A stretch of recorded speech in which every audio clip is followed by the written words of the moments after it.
In today's video, I'm going to show you LibreCAD versus QCAD 2026, which one is better.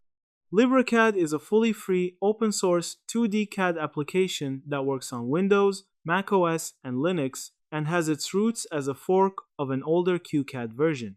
It handles basic drafting tools like lines, circles, dimensions, blocks, and exports to formats such as DXF, SVG, and PDF, and its community-driven nature means no licensing fees ever.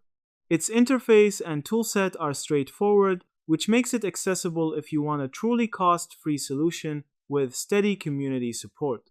QCAD, by contrast, comes in both a free community edition and a paid professional edition, and while the free version offers many of the same 2D drafting basics, the professional build adds valuable features: DWG support, better block and symbol management, CAM tools, scripting via ECMAScript, and greater stability overall. Many user comparisons describe QCAD's interface as more polished and efficient for technical drafting, and reviews generally rank QCAD higher than LibreCAD in ease of use, functionality, and even support quality. Real-world user sentiment also reflects this split.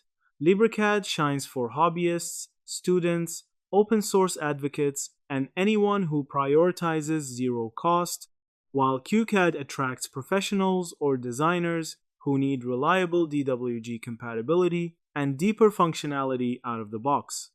In many workflows, that translates to fewer workarounds and a more efficient design process.